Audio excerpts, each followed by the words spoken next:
I always go for fish time. Kristen? Yep, we are, no, a little bit more. Okay, We're live. are we muted or live? You're not. Okay, we're live as of now? Okay, great. All right, we are just waiting for council colleagues to arrive at the table. We unfortunately had another meeting just before this one, and that delayed our capacity to call this meeting to order, but colleagues are almost ready to go. And colleagues, as you remember, we are here today for a special council meeting to address one of the primary matters that unfortunately we weren't able to address at a meeting last week, a council meeting, so we appreciate the flexibility of staff. And I appreciate having all of council here to receive a report on affordable housing, as well as an update on our ARU initiative. It is somewhat atypical that we start meetings at 4 p.m., but just given the volume of municipal business that's been coming our way, this was a meeting that could be accommodated. So it is being live streamed for the benefit of the community. And I'll now call the meeting to order at 4:20 and look for a council colleague to read the land acknowledgement. Thank you, Council Strachan. The municipality of North Grenville acknowledges that the municipality operates on the territory of the Anishinaabe. Recognize all First Nations, Métis and Inuit peoples who now call North Grenville their home. We respect and support the need for cultivating a strong relationship, and we commit to Indigenous informed decision making to foster the path towards reconciliation. Great, now look for adoption of the agenda. As noted, we're here today to talk about housing. And again, for context, these two items that we're dealing with today were on last week's council agenda. But unfortunately, just given the number of matters we were dealing with last week, this item was deferred. So we're grateful to staff, and I'm grateful to all of you for being here today so that we can address these two items. So with that in mind, I'll look for a mover and a seconder for the adoption of the agenda. Deputy Mayor and Councillor Wilson, thank you very much. Any comments or questions, colleagues, on the agenda? Seeing none, I'll call the vote. All in favor? Thank you very much. Declarations of pecuniary interest and general nature thereof. This is in regards to any perceived or real financial benefit or loss arising from the meeting today. Any declarations? Not seeing any. I'm used to looking in both directions, but I don't have to make one. Helpful. So thank you, and we'll welcome Jackie Shoemaker Homes to provide an update on the area, and then we'll get into our CIP on affordable housing. So over to you, Jackie. And I just want to test, are we confident that the owl will pick up Jackie's voice? Speaks loud enough. Jackie, do you have a slide? I do, yes. Were they given to the clerk's office? For the previous meeting, they would have. Okay, Yes. give me a second then to get back to that agenda.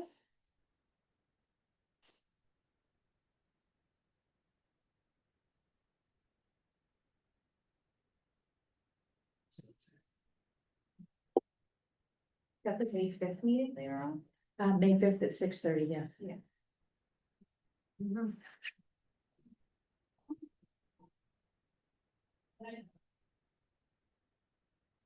Well, there are dressings. Doesn't matter. Thanks. Mary, you first, Jackie? Yes, please. I'd love to see the presentation. There.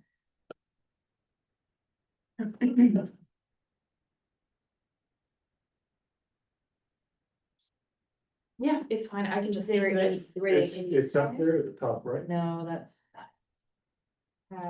Did you submit them in eScribe? Do you remember how you submitted them? I think I submitted them in eScribe, but it's fine. I can just speak to. There. Oh.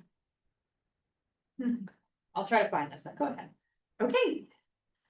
Thank you, Madam Mayor. I'm here to provide an update on our ARU initiative. That is just over a year in, It's been going for just over a year. There we go. Yeah. Yeah. So this is a report to be received for information purposes. So to date, we have received 11 applications total. 8 of these applications have been approved. 3 did not have sufficient information for approval and did not respond to requests for the missing information. 4 have returned funds and or designs.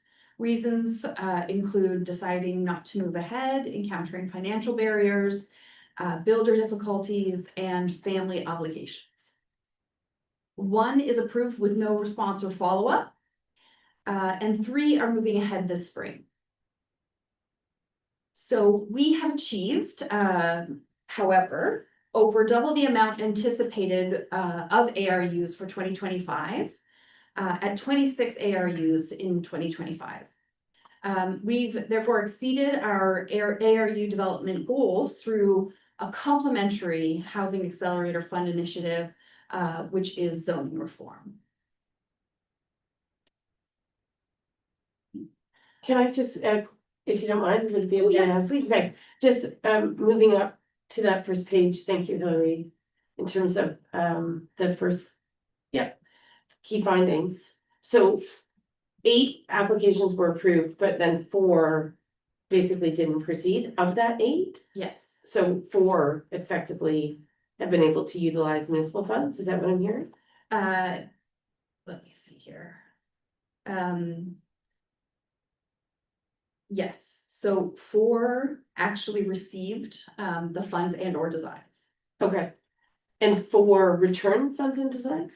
For returned funds and or designs, the 3 moving forward have received funds Indeed, okay. Yeah. Of the 11. of the 8 approved. So 11 applications were approved. No. No, 11 11 applications were received, 8 were approved. And of those 8, 4 applicants, for the reasons you've stated, right? Yes, Deciding not to move ahead, financial barriers, builder difficulties and family obligations, yes, return funds or designs. yes. Okay, and do you have more insights, and maybe this can come at the end of your report, so maybe carry on with your presentation, but obviously, I think we'd be very interested in knowing if there are ways to address, right? Those circumstances in which obviously there wasn't an ability to move forward despite an incentive, because I know we had increased the value of the incentive. So look forward to more discussion on that point, but feel free to carry on. Great. So I do have a table, so, essentially, we are continuing all efforts, towards, letting property and homeowners know about the incentive. We've recently, hosted a landlord open house because one of the, pieces of feedback that we've received is that people are reluctant to create ARUs on their property or in their homes for rental on the public market. And so what we've decided to do is we've collaborated with CSE Consulting, an employment and education agency, to deliver the Rent Smart program. The Rent Smart program is effectively a tenant education program that enables tenants to become kind of qualified and knowledgeable about the rental processes and landlord tenant roles and responsibilities, as well as communication, etc. So 3 cohorts of tenants will go through the Rent Smart program over the next until the end of the year. And part of the landlord open house was a presentation by Shannon Liscombe, who's director at CSE Consulting and who will be delivering the Rent Smart program. So we really hope that this will help to enable people to feel as though they can in fact become landlords, even if it's just of one rental property that they have in or on their property. And we received really positive feedback from landlords in that particular session who were very excited about the program and hoping that one would be offered for landlords as well. Okay, Yeah. excellent, interesting. So I'll recognize Deputy Mayor Strickland, go ahead. Yeah, I'm just a little confused about the numbers and the timing. When you say 11 applications have been received, that means to date. Yes, But historically, there's 26. that's been approved over 24, 25? So the 26 were enabled via the zoning reform that was done prior to the rollout of the ARU initiative. Oh, I see. So the zoning reform, the review of zoning and the reform, Yeah. enabled the 26 that you see reflected. Okay, and so an additional 3 are moving ahead? That's right. So bring us our total of 29. Yes, Oh, okay, I misunderstood. So the ARU table reflects the number of additional dwelling units or residential units to date, but not necessarily those that have been impacted by our grant program. that's right. Those will be reflected in 2026. Okay, thanks. Okay, Councilor Strachan, go ahead. Through you, Madam Mayor, so the Rent Smart Yeah. is with the intent of making better renters. So to alleviate some of the concerns of landlords that renters are better prepared, playing by the rules, know what the rules are. I'm not sure exactly. Could you explain that a little bit more on how that's helping the landlords? Because you said you received positive response. If you could just expand on that a little bit, please. Absolutely. So the idea behind the RentSmart program is really to create sort of qualified tenants, right? So people who have gone through this program and sort of understand the rental landscape, their own rights, landlord rights and responsibilities. And so it equips tenants to be sort of perceived and in fact sort of better tenants in terms of their ability to know the full landscape. So what we know is that in other jurisdictions across the country, the RentSmart certification, it's a certification program. That certification can act as one of the tenant's references for landlords, and it's accepted that way in other jurisdictions as well. Okay, then if I can follow up, so then I think you just said that in your last statement, then a landlord could look for that qualification as you can choose perhaps one tenant over another. Because it's a reference in the reference. Absolutely, yes, Okay. yeah. And it's someone who has gone through the program and committed to educating themselves about what it means to be a great or a great tenant. Right, okay, all right, thank you. Councilor Yeah, Strachan? through you, Madam Mayor. Is there an equivalent landlord program? They're developing, from what I understand, through you, Madam Mayor, from what I understand, they are developing a landlord equivalent, but that is not yet rolled out. Okay, great. Because I think part of the hesitancy not only is inviting a stranger onto your property, but also maybe the first time you're dealing with a tenant. Or a renter or a boarder or whatever. Absolutely, and we did have some discussion about that at the landlord open house, just in terms of directing people to some of the resources that exist online to help people feel more confident. Excellent. Can I just ask in regards to the. Well, maybe you should complete your report. I'm so fascinated by the 4 that didn't proceed, so Yes, I'm really keen to sort of unpack circumstantially, like what could have shifted, not necessarily through the program that we're offering from the municipality side, but just generally, right, to have potentially enabled them to proceed or not proceed, to your point. So, but maybe you carry on and then we'll get to that. I really don't have much more. I just wanted to let everyone know about the multidisciplinary urban capstone project that we collaborated with the University of Toronto School of Cities. So essentially, myself and the architect Rosalie Dawson, who did our 3 units, detached units that we have municipally approved. We acted as external sort of consultants and collaborators on a research project that investigated the incentivization as well as sort of the barriers to ARU development, specifically in North Grenville, but with an eye across the province to similar sized municipalities. So that work was completed in April. And we did discover some of the things that we already know from participants who have been through the program or would like to be, that there continues to be a financial barrier. There continues to be knowledge barrier in some cases. We get people generally to the point of building, but people also need that construction know-how.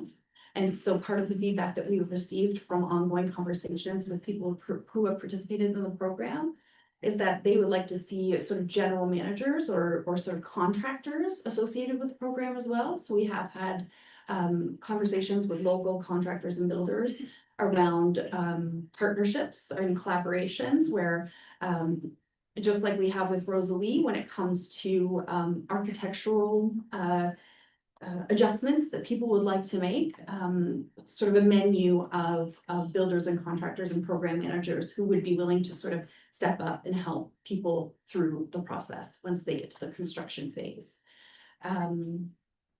We also have a proposed ARU build. That has been something that people have brought up over and over again in terms of having a unit that people can visit and in order to understand and experience as a potential for their own properties.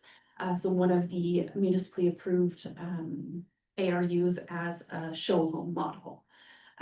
So those are some of the things that we have planned moving forward. Where would that be? The proposed location would be Kemptville campus. So we would build one of those as a model home. Yes. And if it's at Kemptville campus, then would it, when it's no longer a model home, would it be a home in that location? It would be a permanent structure that would be used moving forward, not necessarily as housing, but under Kemptville campus use. And how would it be funded? So it would be funded through the Housing Accelerator Fund program. Wouldn't it, sorry. Go ahead. No schools? Mayor Peckford to Jackie. So if we're gonna build one on, proposing to build one on the campus, will we build it in an area that would be conducive to possibly building more of these units? Or is it just gonna get standalone? Wouldn't it be kind of a good idea to put it somewhere where more units could be added if? Because we don't wanna, I know we don't wanna increase density, building density on the campus, because that's not what the purpose of it, but if we're going to build one there, should we build it in an area that could possibly have a few more built there? So through you, Mayor, the way that our zoning is currently is that ARUs can exist independently of a primary dwelling. And so there couldn't be a number of them in one place. So it would have to be standalone. But it would have to be part of an ARU that would be attached to another dwelling, right? Not as a show home, because it's not a residential unit. And It's then going to we be- would eventually sell it? So these are all decisions that would be made at the council table. Cause if you're selling it, then it becomes yeah, anyways, okay. Okay, Deputy Mayor And then, and Councilor Sullivan? Yeah. Yeah, Um, and Councilor Strickland. Okay. Would there be, as we go forward, plans to reach out to the building community? For them to show it as a demonstration of what they could build, or we can't favor one company versus another, so, but we could put it out there. Just to reduce our costs or reduce our draw on the half funding. Absolutely, so through Madam Mayor to Deputy Mayor. We do have an entire sort of proposal that we will be bringing at the end of the month. And it is very fulsome and well sort of thought out and researched and all of that kind of thing. I don't know if we want to get into those details at this particular meeting. That's up to you. Well, I don't know where your thinking is on the timeline of like getting to the point where we're actually building something. So I think- it's just a suggestion. I mean, I think what you're detecting is some enthusiasm, obviously, I think that's for the awesome. notion, so, the degree to which we go into great detail today is dependent on how much information we have. certainly we can ask you to bring back another report. Through the CAO, if it's council's appetite to get more information. And Madam Mayor, that is the intent, that they will bring back that report in regards to utilization of the half funds for that show home, Yes, regards to what an ARU would look like. And in that report, they will also, the long-term benefits and what it would be used for in the long term on the campus property. maybe I would just caveat with great caution. That I know the campus has some, has raised some concerns about, being presumed to be a site for further residential development, so the location of the ARU on campus property may have to be revisited, given some of the concerns that were, Yeah, that have and been shared through the, official plan engagement process. So I would imagine we might want to engage in discussion with them. the campus has been engaged in the conversation to date, and and their end use, non-residential end use potentially would be, Jackie Right. and team have been heavily involved with the campus We ED. just wouldn't want to create confusion for Absolutely. residents in the community that Yep. there would be opportunity to be on the campus if in fact council is working with the campus as staff are to limit residential uses, given how special and treasured that property is. Councilor Strachan, Councilor Sullivan, and Councilor Wilson, and you guys are gonna keep me on track. All right, Councilor Strachan.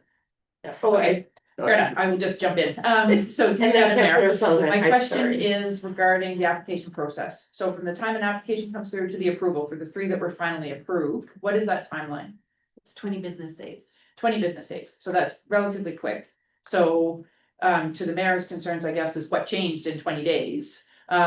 Is an interesting one, because you had funds presumably a month ago, or you thought you did, and now you don't. So I think there's something more in there perhaps that we're digging into. What is the expression of interest in ARUs that don't result in applications? Do you have a sense of that? Like how many people are coming out asking for more questions, asking more questions about it, but ultimately not following through? Do you have those stats? So our open houses have been very well attended. We've probably hosted about 10 open houses and more informal pop-ups over the summer, information pop-ups. Through that process, there have been probably at least 150 to 200 people. So people are very interested, while recognizing that there are significant sort of financial barriers and upfront costs. And so what's changing for people has really been sort of the evolution of the process for them, right? If they think, okay, I think I can do this, right? Then they apply, then they begin to take more steps, right, toward the construction process. And so they still have to get their building permit, they still have to hire a contractor or a builder of some kind, right? And they have to, some have presumed that they can do it on their own and have subsequently said, I haven't built anything since the 70s and 80s, and so the landscape has really changed, and I wasn't really aware of that.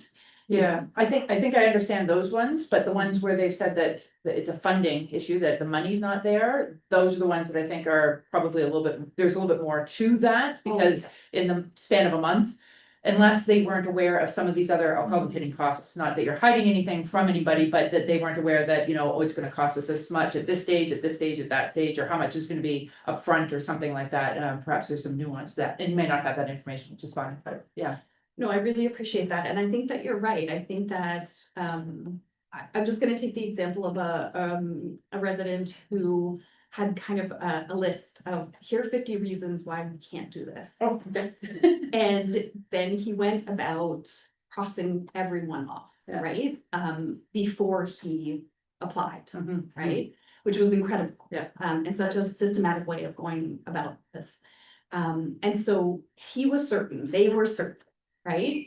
But then the further they got down the path, right? Once they factored in certain site preparation costs. Once they factored in certain servicing costs, once they factored in certain redesign costs. It just became bigger Bigger than. and more, you know, and so. It's not a, you know, it's maybe not a never, but maybe not for now, right? And a rethink, and maybe a possible look at the CMHC housing design catalog. You know, other things that are available out there that might make it a possibility. Okay, I appreciate that, thank you. Councillor Sullivan? Great, thanks. Through you to Jackie. So this may be just following up on what Mayor Peckford mentioned, because I thought that there were restrictions on the campus to what kind of development we could have. I know that there was, when we did the Habitat for Humanity, I believe that was one separate segregated little area that was allowed and made sense to put residential housing on. And so if this model home was going to be a permanent forever structure on there, and it was able to go ahead, I would think near Bell Hall, somewhere between Bell Hall and Concession Road, where it would be kind of like part of a neighborhood with Bell Hall, because you wouldn't want to stick it far away from any other residences and not have people who, if it became a residence, not have those people have neighbors and social opportunities. So those were two comments about that. And the other thing is, can you tell me, would this be eligible for a mortgage, or would it have to be like a home line of credit, or what kind of funding would be available for the homeowner who wanted to build an ARU? Could they get a mortgage for it? Just any, you mean, Like not if I wanted to build one Mhm. on my property, I can't, and I don't have room, and anyway, for a number of reasons. But would I be able to say, get a mortgage to build one on my property? So, I think that it's situationally specific. It really depends on your home, all of that. And I can't give sort of financial advice around there. On the webpage, we do have, financial considerations in our, list of resources. And RBC has an ARU specific, a stream that we've included there. Credit unions also tend to, be interested in at least exploring that. And I've recently been getting more contacts from mortgage brokers and things like that who are interested in figuring out how the grant is paid. And the fact that it is paid upfront is actually very appealing to mortgage brokers for those people who are looking to put an ARU on their property. I was close to doing it. Were you looking? What do I have to do to get you into Well, it? it was a whole new piece of property that had a house on it. And anyway, then I decided I was a little, I should have buy a different property. All right, I'm gonna recognize Councillor Wilson, and then we'll go back to Deputy Mayor. Okay, thank you through Mayor Peckford. Maybe I'm just not getting the concept of this ARU, but we seem to be wanting to be the designers of what these are. Are there not some modular home builders that we could have contracted to make those, like, for those designs and have them build one of the ARUs for us? An example, and just have it as a portable unit that could be moved after viewing or something like that, like they do it at home shows and they Yeah. push them all together, They're all rather set. than have it on, I don't know. Somebody just whispered in my ear about that, so. What do you think? Through you, Madam Mayor, I think, we've looked at a number of different avenues, when it comes to, builders have been very excited to build these for us, right? And we can't privilege one builder over another.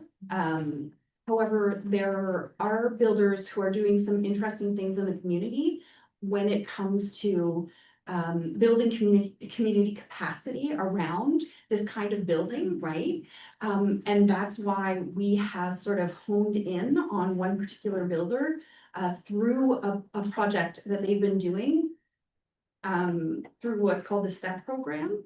And it's essentially for prospective builders to do sort of co-ops, placements for a number of weeks with a particular builder in order to gain the skills necessary. And so, for example, the STEP program has been very useful in the creation of the housing units at John Howard in Brockville, for example, the ones by the water. So we were interested in positioning this build in the most community beneficial way possible, right? How can everyone benefit from this? So how can the ARU initiative benefit by having a physical structure that people are so eager to see and tour and experience? How can we contribute to the workforce around builders of these homes? And how can we contribute something to the council campus that can be used in a variety of ways? Yeah, if you're willing. Okay, indeed, and it sounds like those conversations are ongoing. Who had their hand up? Was I I missing think someone? you're coming back to me. Okay, Deputy Mayor, Thank go you, ahead. thank you, Madam Mayor. Earlier, I think Councillor Starkman brought this up about ancillary costs to construction. Do we provide people with a sort of checklist, like, you know, hydro hookup might cost you as much as X and, you know, site plan approval or, you know, building permit might cost you as much as that. I know it's often done on percentages, but do we, you know, that one individual had 50 reasons not to do it, got to, I don't know, 47, and then, you know, is there a way that we can help create a roadmap of those kind of costs for people when they come in initially? Absolutely, through you, Madam Mayor. I think we're really sort of trying to be nimble and flexible and adaptable to the needs that people keep bringing back to us. I debrief with people who have left the program and things like that in order to know really what they needed. And so, yes, we provide a building materials cost, which was all locally costed by Rosalie, the architect. The building department does an excellent job in terms of telling people what they you know, are looking at. The local builders, which we also have a list of on our ARU initiative webpage, also do a great job in terms of showing up for people and telling them what they are looking at. Okay, As far as the location of the model home, have you looked at, I know we have very little municipal property, but have you looked at, we went through an exercise a year ago of identifying basic surplus lands. Is that considered? I understand the usefulness of it once it's past its demo stage to the campus, but to the mayor's point, I think, you know, the optics might create more problems than it's worth. yeah, I think this particular site just made the most sense in terms of its ongoing use. And it's not just one unit, right, alone on a plot of land, right? Because they are relatively small units, and yeah, we could potentially put more on municipal accounts. Higher density, multi-unit buildings. all right, I'm gonna recognize Councillor Striker again, Councillor Wilson, and Councillor Baselda. Thank you, through Go ahead. Madam Mayor, back over to you, Jackie. So I understand the report's coming to us, and we're asking a lot of questions, but not wanting to decide tonight, because we don't have the information, so. But I think what you're hearing is, if it's gonna be on the campus, you've got to make it very clear that this is not startup housing on the campus. Yeah. Like loud and clear from the staff side, that this is not the intention behind it, that this is simply for a show home, that there's a another use that will not be this. And I understand, I think the campus is a great location simply because of the centrality of it. And that if you want it to be fully functioning, you can tie into existing lines. You're not just putting it on a empty field and then it's just a structure without any plumbing or anything like that. So, you know, so I guess personally, I don't have a problem with that particular location with very clear guidelines as to what that means. And yeah, the location of it, where it's situated on the campus, I think will help dictate that as well. You know, if it's not someplace where others could grow around it, for example, I think it would send a clear message. So, so looking forward to your report, just putting in my 2 cents ahead of time. So Yes. thank you. Indeed. Councillor Wilson? Yeah, through you, Mayor Packard, to Jackie. Is it possible, I mean, I see the whole picture that you're trying to project, is it possible that this house could be built, or this ARU could be built with the assumption that it could be moved to another site? I don't know. You're talking about putting plumbing and electricity into it? Yes. Maybe we could generate it and have a different kind of a toilet system in it, or something that it could be moved. Cause I think we're gonna run into problems. Looking forward to the report. Indeed. Councillor Sullivan? Thank you, Madam Mayor, through you to Jackie. I'm just thinking, we had the request from Shalom Small Homes to have some land on the 13 acres in Yeah. along 43.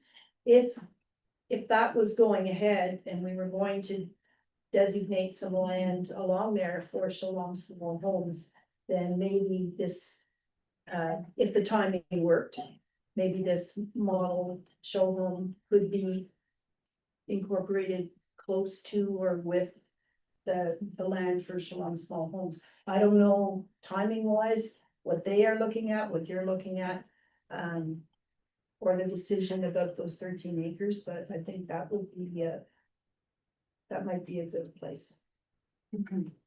So it's safe to say that the location is of particular interest for a lot of different reasons, so I think you're hearing that, and even the methodology by which that tiny home is created, right? So, and I guess I assume that the designs aren't really well suited for a modular home build, right? Like the architectural designs lend themselves more to a custom builder, if you will. Is that the case? Have I understood that correctly? Well, local builders, Yeah. local small Yeah. home builders are able to construct these Yes. and construct them very quickly, so. So but the modular home opportunity with the current designs likely doesn't align. I think that they can be modified, that's more of a building question that I don't feel equipped to answer. But they are stick frame construction. They're not your modular style construction. Right. Could they be modified? Not with the existing ARU designs that currently we're offering out as part of the program. Yeah. Well, certainly just thinking of the conversations we've been having about modular homes, and I think you've been in them, the CMHC, right, symposium that was hosted here did speak to the incredible potential of modular homes, so it's not to say that we couldn't reflect on how to integrate a modular home design, right, for an ARU down the road. But ultimately, obviously what's of great interest here is if we're featuring ARUs and want to have a model ARU somewhere in the community, the messaging, the location of the messaging around that becomes particularly critical. And I understand the sensitivities for all kinds of reasons, so I think it would be great to get some more insight from yourself and Director Planning and CAO on how we navigate those waters, given a lot the sensitivities around land use in the community. But I'll go to Deputy Mayor before wrapping up this one. Yeah, I'm not sure why it didn't occur to me earlier, but community living North Renville has a lot of group homes.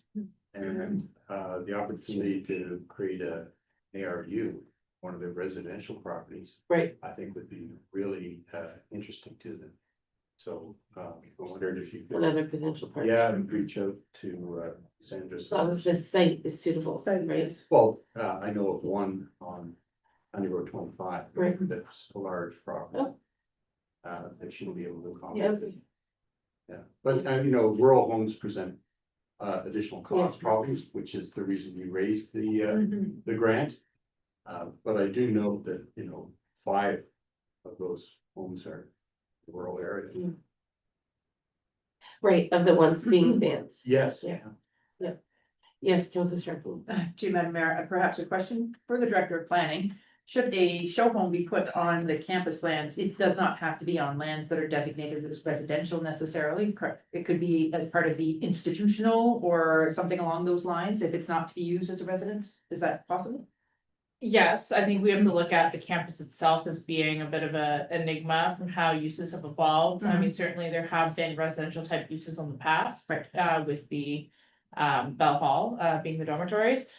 So we would certainly I don't see any barriers from a zoning perspective. We also have zoning provisions for public use, which this would be considered. We are the owner of the lands, which does exempt us from certain requirements under the zoning bylaw. We have to meet setbacks, but I don't see a barrier in regards to the zoning or the official plan designation of the property. Right, leaning more in the direction of if it's not if it's not zoned as residential, but we can put it on there, then it's clearly signals as well as another way that it's not intended for residential use. That's where I was going with that. Yeah, and through you, your worship, to Councillor Strachan, and I think there's a lot of nuance and information that Jackie's report will provide. Yeah. Understanding that it is a very exciting topic, just thinking about what we're doing, what we've been doing, and actually putting it into visual practice. But certainly I think once you have more of those details, I think a lot of your questions that you have today will be answered. There would be a full MOU in place. There would be, all those, protections around it for that understanding, and certainly the messaging as well, something we would work on as to how we relay this to the community, should it be a project that council supports. Councilor Wilson. Yeah, through you, Mayor Pickford, just in general, could it be possibly built on Ferguson Forest lands that are not currently being used for planting? And in the future be used as a housing area for the migrant workers? Right. Yeah. Through your worship to Councillor Wilson, I mean, it is a consideration. Those properties are zoned agriculture, which permits a single detached residence as a permitted use. And the agricultural zone and designation does have contemplation for housing or for individuals who support the work on those lands. That would be something we would have to explore as to appropriateness. One of the things that we want to consider is servicing. There are services available on the campus. There would be limited services depending where you are on the Ferguson Forest lands. Councilor Wilson. Yeah, for example, there were a couple of homes on the Ferguson Forest property that the managers did live in those homes when it was in full swing. I mean, yeah, that's wonderful to hear, that there might be some other options. The reality is both properties are under heavy scrutiny for a variety of reasons.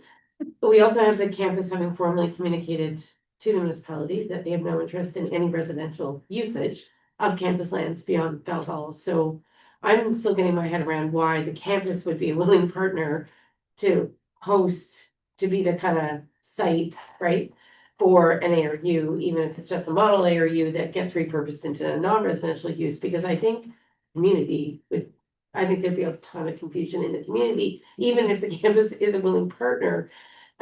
So I look forward to I think we look forward as a council to getting more information, because it sounds like a complicated communications exercise to say, oh no, we're putting it here, but oh wait, don't think that we're gonna put more here. It's pretty, in a time when people are consuming information with such speed, and also they don't have the capacity for fulsome digestion of that information, me included, right? Like we're all inhaling local, national, global news at warp speed. I think there's massive risk at communication breakdowns in this one. So I'll be interested in seeing if really is the campus the right place for contextual reasons, not necessarily logistical or partnership reasons. And I think we'll have to contend with that. That's Once you receive the report. once we receive the report, yeah. Okay, I have 2 other hands, Deputy Mayor and Councilor Wilson. Like, we're just Yeah. idea generators. Yeah. How much of it sticks to the wall, I don't know. But, I am aware that the municipality owns a vacant lot beside, Well, that's true. beside, Yeah, the curling club. Yeah. So, I mean, location, obviously, we're fixated on it, but also, the use of the building once it's created, obviously, the campus, is looking for some showcase that is, Yeah. got services and stuff. Yeah. But, you know, I've raised the prospect of reaching out and talking to community living for one Right. of their properties, but, a standalone property on Reuben would, a lot of people would be driving by it and looking at it, and then what we do with it afterwards will contribute to the, you know, the attainable housing, that's all. interesting, very interesting. I think you're at least getting the identification of other options that might be valuable as you proceed. So, do you, Yeah, Mayor Councilor Wilson. Yep. everyone, I guess, oh, this is public meeting, isn't it? Yes. Yes, and we are being live streamed. I think you can Okay, see that. and, if it was a building that was an ARU that was put on the campus, to me, we'd have to come up with an agreement that after the use of the house, the purpose of the house is being finished, that it's possible that the campus might want to use it for something else in the future Yeah. that they are doing. Mhm. So that might be how we can make that agreement with them. Yes, indeed. Yes, go ahead, Councilor Chapman, and then I think we'll move on to our Yeah, CIP. we could spitball this all day, so through you, Madam Mayor, so I think some of the ideas, as we're just going back and forth Yeah. here, some of the things are like. We don't have emergency housing, No. maybe that's an Yeah. option, we don't have, or KYC doesn't have a permanent home, new home, maybe that would be a space that could be used for youth space, I think the options are endless, you Yeah. just have to find the right partners. And that it would fit under that, And then right, whatever location. land spaces and so on, so I think, whatever the report looks like, hopefully there's some out of the box thinking on what it could be used for as well, what the future looks like, so. Yes.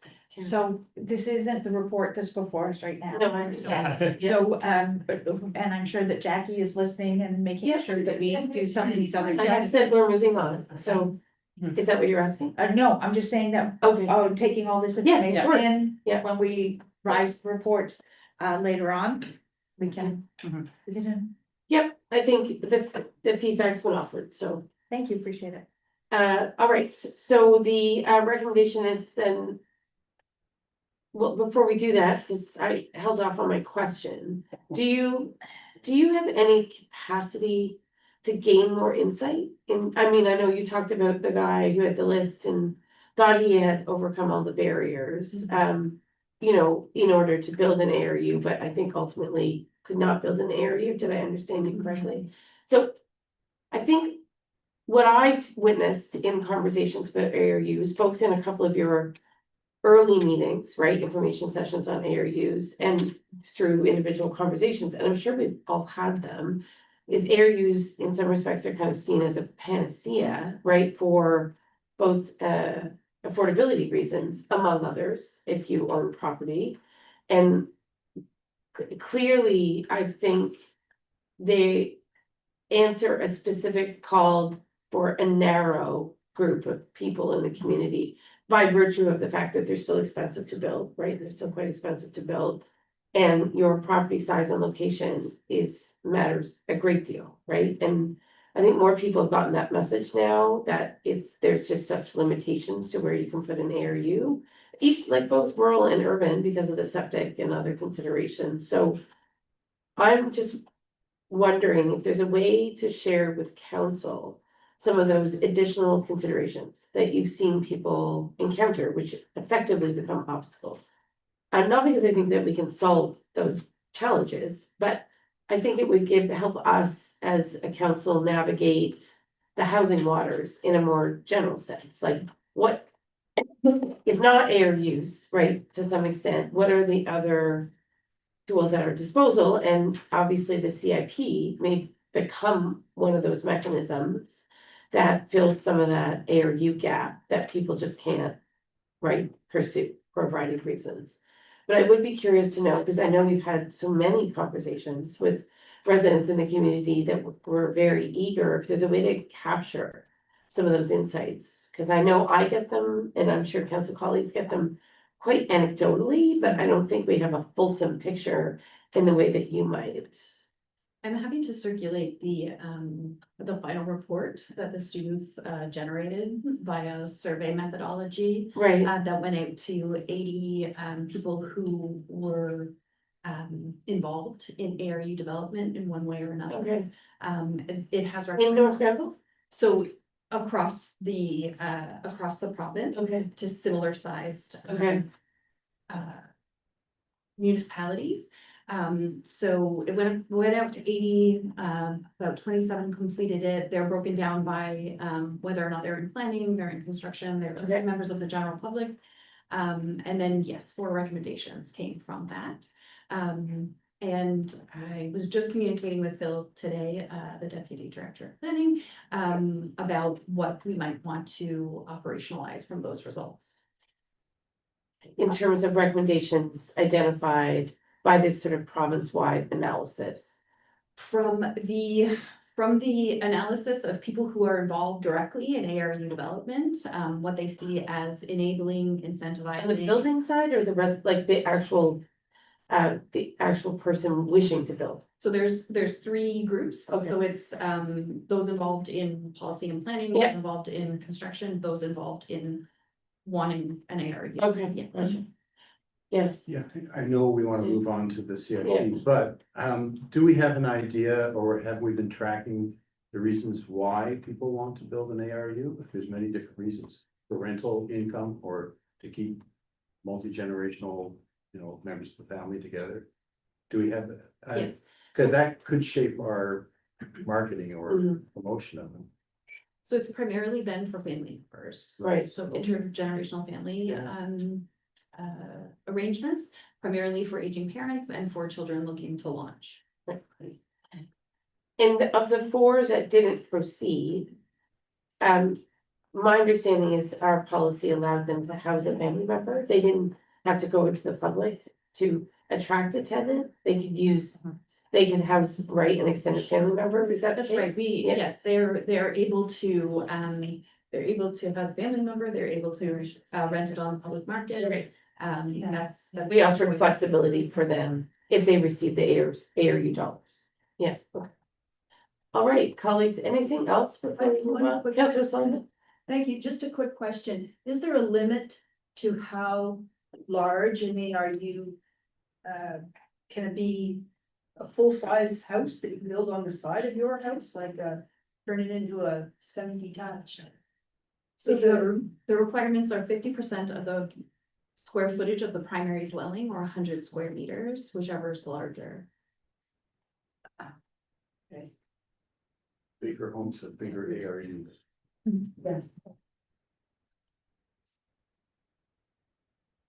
Okay. And what's the timing of the next report in regards to the model ARU? I just uploaded it today for the May 29th meeting. 26. Okay, thank you. All right, so colleagues, I'll look for a mover and a seconder for receipt of the report, Councilor Strahan and Councilor Sullivan. This is that council received this report for information purposes. Obviously, we eagerly await the next discussion. Calling the question, all in favor? All right. So next, we will look to Ms. Shoemaker Holmes for the CIP proposal. Wonderful, okay, so I'm bringing forward an affordable housing community improvement plan. So it's a strategic initiative structured and aimed at helping to meet the needs of all who are affected by and involved in housing development and lack of available affordable housing options. This CIP focuses on benefits and incentives for all who are involved in the development and livability of affordable housing. So there are a number of objectives of the CIP. Oh, you do have this one. Okay, so I'm on the 4th side.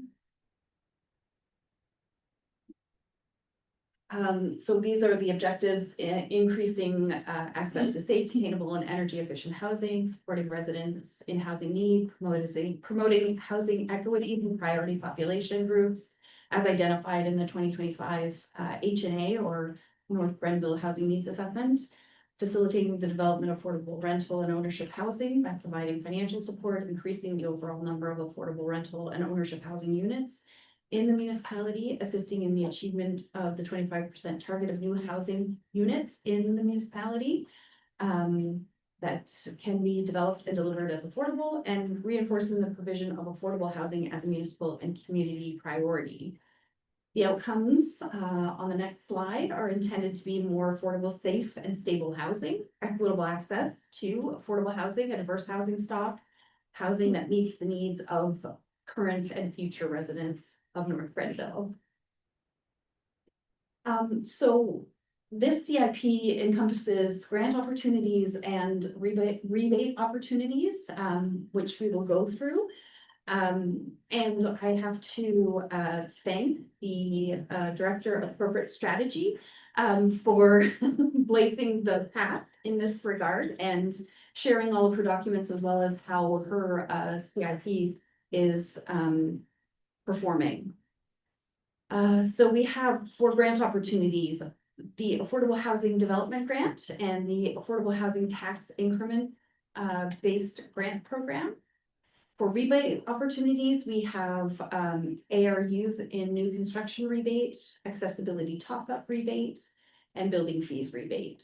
Many of the programs can be bundled, and some are intended to be used together where eligibility requirements can be met. Now, of course, this is a high-level overview of a document that is, I'm not sure how many pages long, maybe 26 pages. And then for eligibility purposes, we have anyone, developer, homeowner, property owner, nonprofit, or resident who can deliver the outcome of affordable housing and fits the general eligibility criteria found in the attached CIP document, which was circulated. And as you all know, $100,000 was allocated in the 2026 budget for these kinds of initiatives. Can I jump in? Yes, Pertinent to the financial implications. Sure.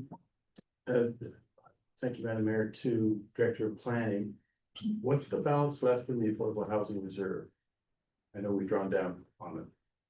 Through your worship to the Deputy Mayor, that is a piece of information that we'd have to get back to you on. Okay. I would have to inquire with finance to determine what may be left in that fund. As you recall, we did utilize it for some feasibility studies for Bell Hall, but that's something that we can get back to council on. Okay, and this question goes to the Director of Corporate Strategy. The downtown CIP, I know, has been undersubscribed in a number of different areas. And we just reanimated that for this year with the same amount of money. Correct, so through your worship, so the facade funding really has fluctuating uptake. Sometimes we use the full 50,000, sometimes we only use 10,000. For the residential programs, we put those into place in 2021, and we had our first 2 developers use it in 2025. So it takes a while for traction. You see, the thrust of these questions is, can we increase that $100,000 either through the reserve or money from the downtown CIP? And I know this sounds unusual coming from me since I'm downtown champion, but I think some of those programs have done the job and has incentives for downtown. You know, it's great to hear that 2 are stepping up on the tax. The tax over time. Through your worship, so they accessed all 3 residential programs. We have the People Make the Place grant, which is between $20,000 to $25,000. We have the Building Fees grant, which is up to $2,500, and then the Tax Increment grant. Is that money carried over to the following year? Through your worship, no. So we've been trying with finance to create some kind of rolling reserve fund, but essentially what hasn't been used has just gone to the general surplus at this time. Well, okay, so that's the thrust of my question is like, maybe, I know we approved 100,000, but you know, it would be nice to have more. To get more ARD. Okay. we'll carry on, or then I go. Sorry. Okay, go ahead. That is That is. my presentation. Okay, just checking. Thank you, through Madam Mayor, looking at that 100,000, do you have any sense of the 3 applications that are going forward? What they would be eligible for, or in those 3 applications going forward in this ARU CIP? Like, is 100,000 way more than we could possibly use at this stage, because there's only 3 going forward? Would they touch 10,000 of it, 50,000? Do we have some? 100,000 doesn't mean anything if there's no context for what those individual pieces amount to, I guess is what I'm looking at. So I don't know if you have some thoughts into that, even a ballpark figure. Through you, Madam Mayor, I'm not sure, I've been, although the people who are going through with, ARU builds could avail of some of these. I guess we're thinking about this as broader in terms of, incentivizing and drawing more affordable housing, possibilities for those who are going to be building larger buildings, multi-unit buildings, all of that kind of thing. So could they avail? Very possibly. But I think that, if we're looking at it on a larger scale, I think, to Deputy Mayor's point, it may not go that far depending on the other date. I guess, yeah, so we have to wait and see what that looks like. Okay, so the ARU, the 3 applications that are currently approved, they could make use of some of this funding based on the other prerequisite areas, basically, so. So, yeah, I think that would make, sense. Yeah. I don't think that there would be anything excluding, people from doing that. Okay. Unless that was determined. Okay, I guess sorry, just the last final statement, Madam Mayor, so just in response to what Deputy Mayor has raised. I think 100,000, this has to be where it's at for 2026 and see what happens. They're increasing, it doesn't get us better results necessarily. If there's no uptake, then 100,000 may be a comfortable spot to stay for maybe indefinitely, who knows? Yeah, it would be great to know if we can roll it over, if it's not fully subscribed. Okay, I'm just gonna acknowledge hands, Karen. As part of your reserve policy, we can discuss it at that time, which we anticipate coming sometime in late summer. Yes, Councillor Sullivan. Thank you, Madam Mayor. Does Shalom Small Homes, would that project be eligible for any of this funding? And do you think they're planning to do anything in 2026, like how their funds? Pardon? Yeah, I think it's contingent on availability of land and their capacity to fundraise. So I don't think it's obvious to me that they would necessarily move ahead in a concrete way this year. I think it really depends on some of those other variables. So they need to secure the land first, obviously, but I know that they have. They're enthusiastic, no doubt. I Yeah. think that they would start if they could, but I don't know if the conditions will be there in this calendar year. I have a question, if you don't mind, council, or any other hands? Okay. So I'm looking at the report with the affordable monthly rent chart. And I'm assuming that definitions of affordability as presented through the United Counties of Leeds and Grenville, are those the numbers you propose to use? So affordability is defined in the CIP. Yep. According to the general CMHC definition, which is 30% of household income. However, we can get much more granular with that in terms of what it looks like for North Grenville specific. And so Caroline Ragudo and I have been working on the North Grenville affordable housing deficit and comparing that information with what we received from the housing needs assessment and just trying to drill down to what is affordable within the context of our municipality. Yeah, thank you. I guess I asked this question because if we were to align to some extent with United Counties definitions, I mean, I can tell you from personal experience, having sold a 3-bedroom house which was rented for in excess of $2,600, which I think is the going rate. If you, I don't know what the ROI is for a builder, because a $5,000 rebate on a multi-res unit. When potentially thousands are being left on the table, right, from a market tenant. I can't, I'm having difficulty understanding how the CIP would effectively incentivize. I'm not saying that I think the rents that are you know, dominant in this community or market are attainable for many who are looking for affordable housing. But I'm suggesting that I think it's very difficult in North Granville right now to get a 3-bedroom apartment or 3-bedroom home, whatever it is, for less than $2,800. So I'm trying to reconcile what I see here in terms of the county definition of affordable with this 30%, right? Definition from CMHC, and unless those numbers are dramatically different, it's not evident to me that we would attract builders who otherwise weren't already considering affordability for their own reasons. So, you know, New Commons, sure, right? We know that New Commons is a not-for-profit cooperative, has a mandate for affordability, and they may benefit a little bit, right, from this proposal because we put a little more money on the table for them as a builder with an inherent commitment.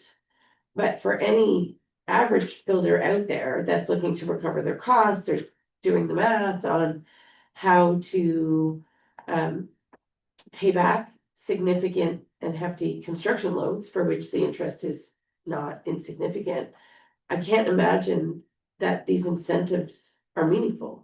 I'm not saying they're not worthy of our consideration, but I don't know how they're financially meaningful. They're meaningful in other ways, of course, but so I guess that would be my question to all of us as council and staff is what is the expected outcome, right? Given the harsh financial realities, whether you're a builder or you're on the tenant side.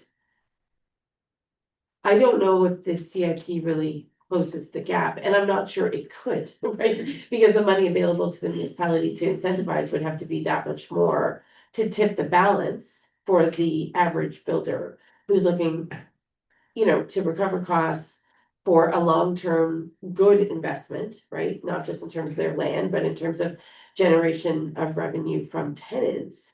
So I'm just curious to know if you've had any conversations with market developers about whether or not this would create the conditions for them to think more seriously about affordable multi-res, because like quite frankly, I don't see it.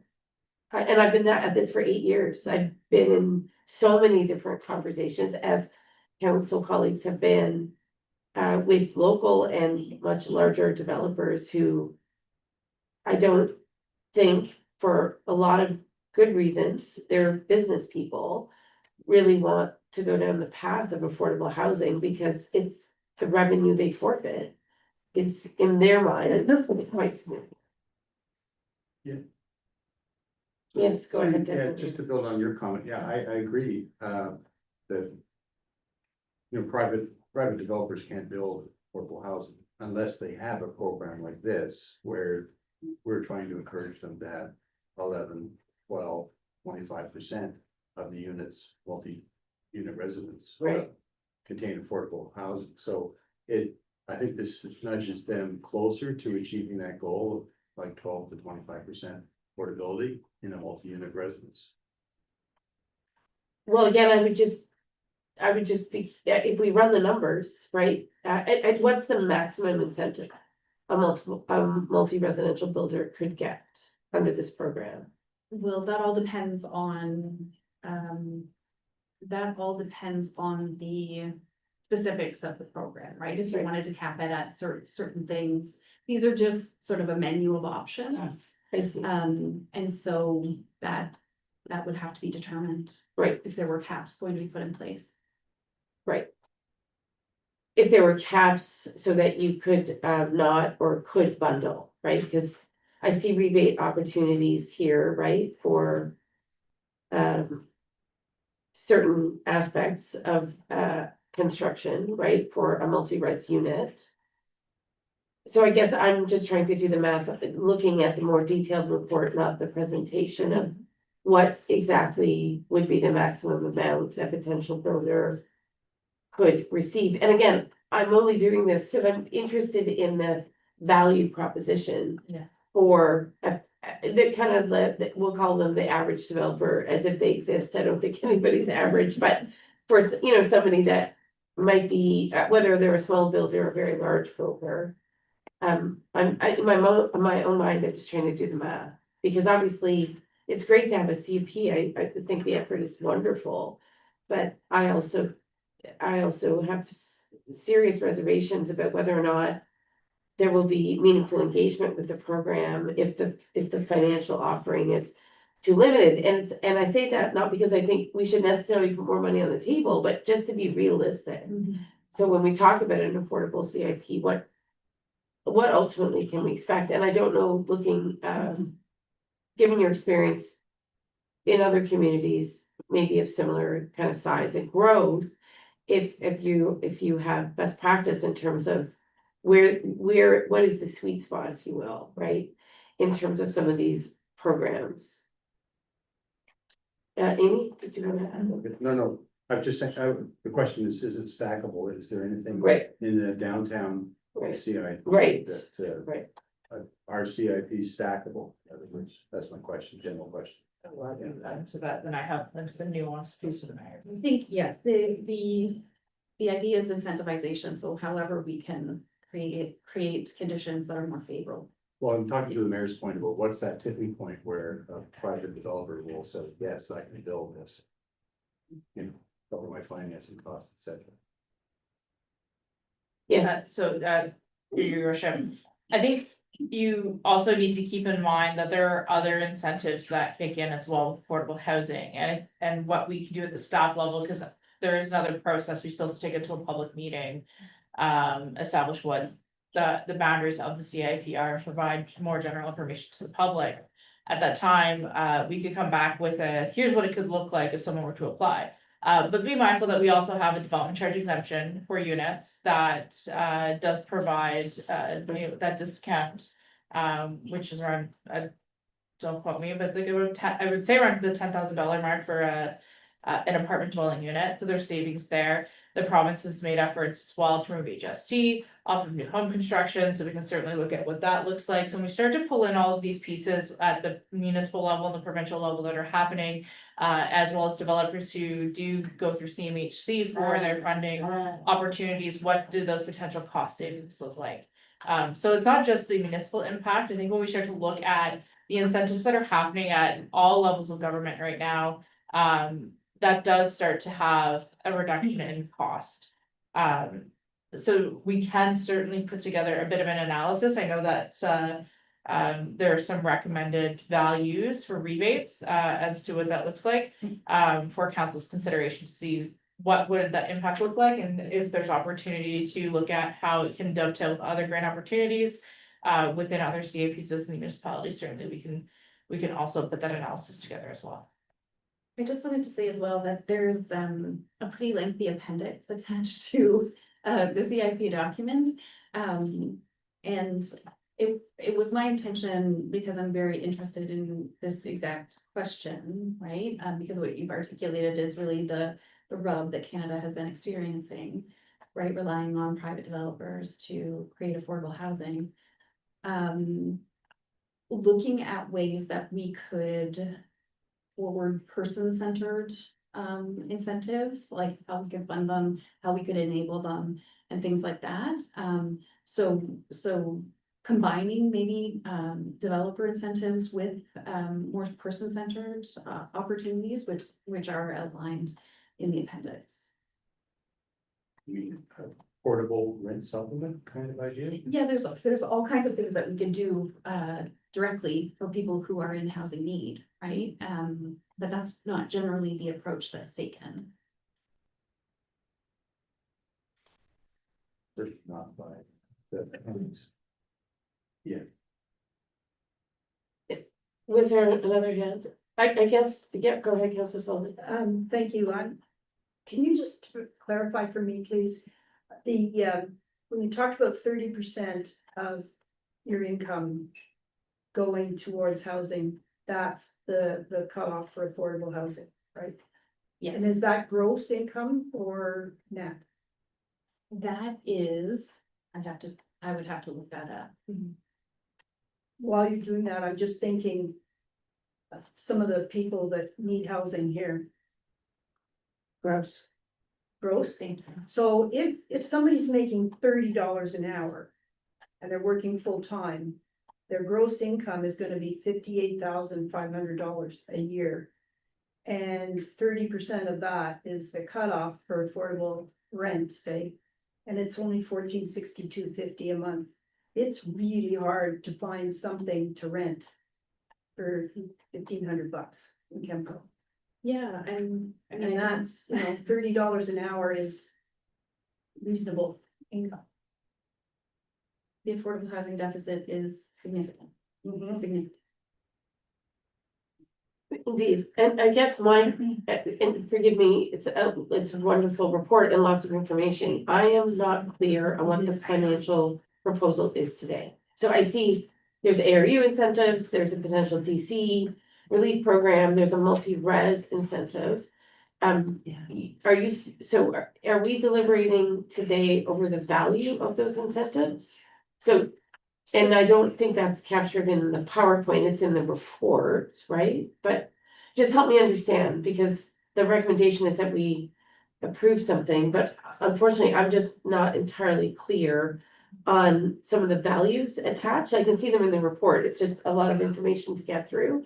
Is there a way to highlight so all of council can be clear about what is it we're offering? Yes, Okay, so Hillary, could you go to slide 6? In the notes section. Oh, maybe you don't have notes. Okay, so.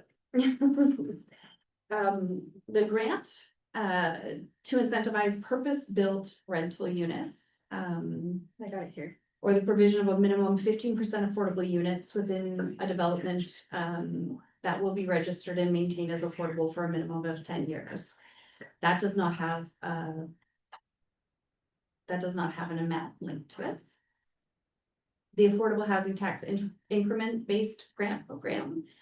It's grant equivalent to 100% of the incremental increase of municipal taxes for the development of affordable housing. Grant is to be used primarily in conjunction with the Affordable Housing Development Grant outlined above, sliding scale relative to the percentage of affordable units within a given development. Then we have the rebate opportunities. So for ARUs in new construction, that's up to $5,000 for home buyers who choose to include a second unit and the purchase of a newly constructed home associated with fixed construction costs. can I stop you there, just so I can understand? Yeah. So you're at Mattamy and you want an ARU incorporated into a new build Mm. that you're purchasing contractually through Mattamy. And you say, I want an ARU, and the municipality gives you $5,000 for committing to the ARU? Is that how that program would work? So if I may, Amy, the programs are not yet fully established, correct? Like, Not until council passes. right, so these are again, just options. Indeed, oh no, I totally get it, Yeah. but functionally, that's how it would work, Yeah, right? or That's what the, Mattamy might receive based on, Right. yeah, who applies, yes. I see, so the developer could They be could be. in receipt of the $5,000 versus the purchaser. Yes. Okay, and is it the intention to incentivize the developer or the purchaser? In this So, case? it's either. It's either. As was articulated, Yeah. at the beginning, it's Right. really anybody who can enable the affordable. Activate the, Yeah.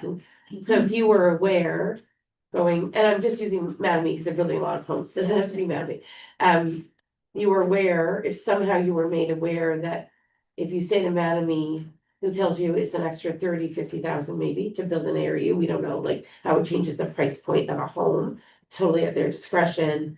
then the cue is, Mattamy might say to you, oh, well, actually, if you are to pursue that ARU, there's a $5,000 incentive on the table from the municipality. So that's more or less one of the ways in which the program will work. Okay, or it could be Lockwood doing the same thing, saying incorporate an ARU, or an individual resident who's looking to build privately, just a single home, would have that same opportunity. Right, okay. Councilor Jackie? Thank you through Madam Mayor. It does say home buyers. So if it is a developer, the assumption would be that that money would be passed on to the home buyers. That's a big assumption. Yeah. So I think we just need to be clear where that money is going to go, because if it is for the home buyer, it needs to be clear. If there's a conduit, then $30,000 now becomes 25,000 because there's a $5,000 savings and that means the plan that we have. That would work, because then the home buyer is getting the benefit, so, yeah. So it's not to incentivize the developer. Right, yes. As articulated here, unless you were seeking to incentivize the developer. Which you're not necessarily, Not if the focus is on buyers. The intent is to incentivize for the unit, so if it makes more sense to make sure Right. it's realized by the home buyer, Yeah. then it would not be the developer who Indeed. applied. We can Yeah. create that parameter within the program. Right. Okay, Yeah, cause I would be a little concerned that it wouldn't. That the price might have been adjusted along the way, so that really the home purchaser didn't. Get it. Yeah, there's risk in multiple directions. Anyhow, whichever one it is, just needs to be clear in the wording. So this does say home buyer, so. okay, carry on, just, Oh, accessibility top-up rebate of up to 5,000 for any new legal second unit or affordable rental unit that is designed to be barrier-free. To be used primarily in conjunction with the additional residential units in new construction rebate outlined above. And building fees rebate, the building fees rebate is in place to reduce the burden of developing new residential units. Specifically, multiple unit housing of 4 or more units. Building fees are rebated up to a maximum of 50%, up to $1,300. Fees are rebated and not waived outright. Councilor Jackie? Thank you through Madam Mayor. So for the accessibility top-up rebate, this is actually an active conversation that we're having at the Accessibility Advisory Committee and looking at making certain upgrades. This one does say for any new legal secondary unit. So if it is an existing one, this accessibility top-up rebate would not be applicable if you were wanting to make it accessible, correct? Yes, I believe all of these have been designed with new units in mind. Okay, I think sorry, just, I would just say, it would be interesting to consider this one not just for new, because it wouldn't just be about affordability. In that case, it would be about increasing accessibility, or in another conversation, visitability, to housing in the community. So, I would just wonder if it would be possible that it could be beyond just new.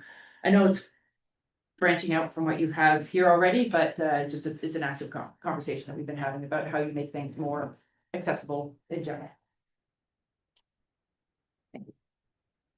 Do we know, sorry, That's okay, Yeah. go ahead. I'm just wondering, when we look at all of the new rental units that are being built or available already finished in North Grenville, do we know the occupancy of them all? Like, are they all rented? Did they have trouble finding people to rent them at market value? We don't know how many of the total were deemed affordable, but it certainly didn't get to the 25%. So do we have those figures? What vacancy rates are? Yeah, I'll defer to Director of Planning. Through your worship, to Councillor Sullivan. Not specifically on a development by development basis, certainly it's a conversation we can have with our development community to understand. What their experiences with rentals. What I can share is that, typically in some of the conversations, most developers identify once people are aware of their project, they have waiting lists. For individuals looking to rent their units, there are some apartment buildings that have been well established that maintain a waiting list because people really just want to live in a specific building or location. But to that end, we do work with our county partners who do monitor rental data. to determine what our vacancy rates are, so we can certainly reach out to those avenues as well.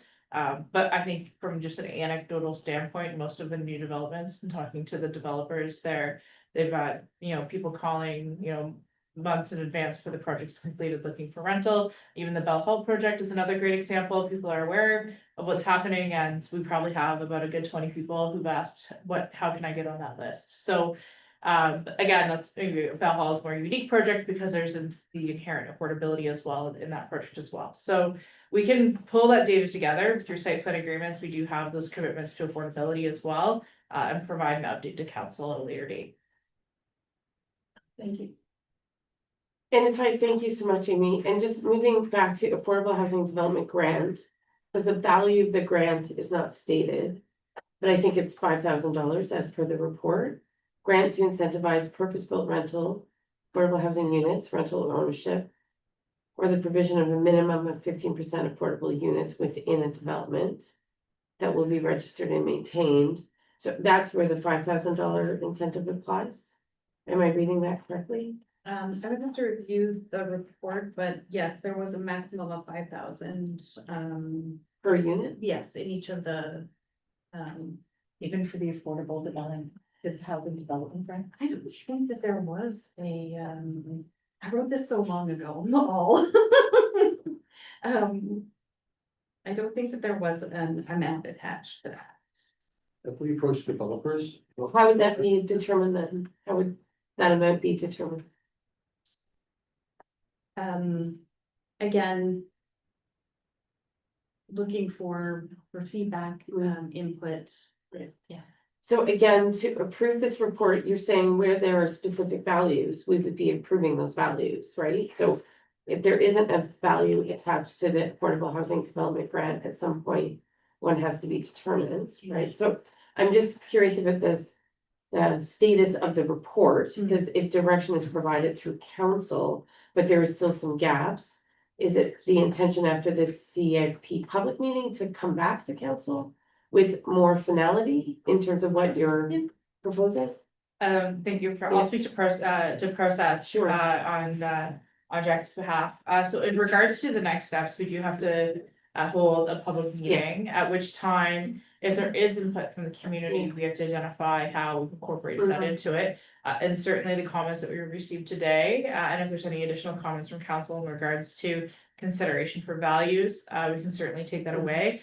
I do realize that the recommendation before council this evening does say to adopt the plan. What I would recommend is that we just wordsmith it and slightly change it to state that you receive the affordable housing CIP, just acknowledging that we've discussed it today, and direct staff to hold the statutory public meetings. And to that end, that will give time for Dr. Shoemaker Holmes to go through and incorporate all of the comments received as part of the public process, as well as part of of this conversation today, and we'll bring it back to council as part of that process.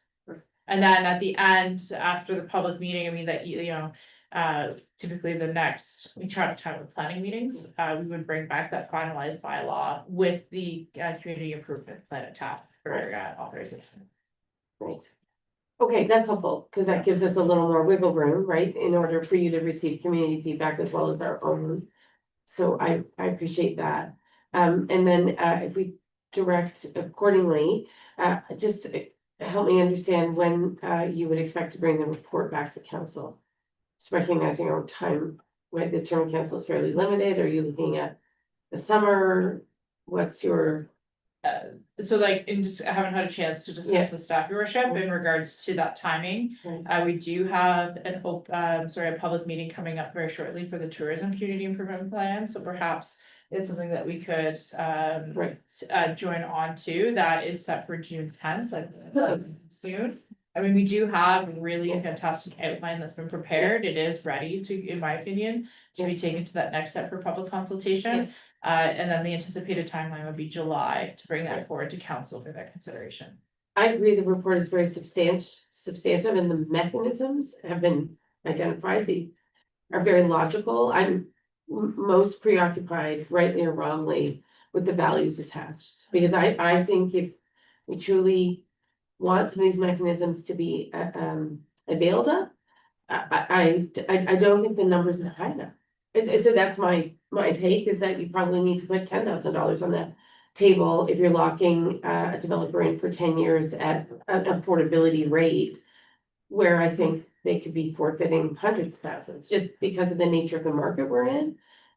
So I certainly welcome that discussion with the community, and I'm sure some developers will be part of that discussion and probably will give you other information, right, to help shape a program for which there is some uptake, right? Because otherwise, I think it's a fairly narrow proposition for a very, very small number of folks. On the multi-res side, on the ARU side, hard to say, right? We don't know, like maybe $5,000 in this day and age when you're trying to buy a new home and you see that there's some money on the table to incorporate an ARU, maybe it can tip the scales.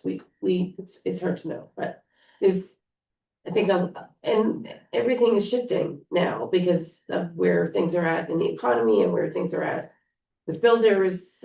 I can tell you that, you know, having spoken, and I'm sure Amy, you have far more insight than I would into these situations, given your engagement with the development community. But I spoke to a developer last Thursday who said for the first time in 15 years they've laid people off. Yeah. So, right, and does that mean that they're more inclined to be responsive to a financial incentive, or is it quite the opposite, right? Because they feel like their recovery, the financial imperative to recover their costs is that much higher. Hard to say, right? We're municipal government, we're not in the private sector space, so it's hard to predict whether or not this tool will stimulate what we hope to achieve, which is more affordable housing.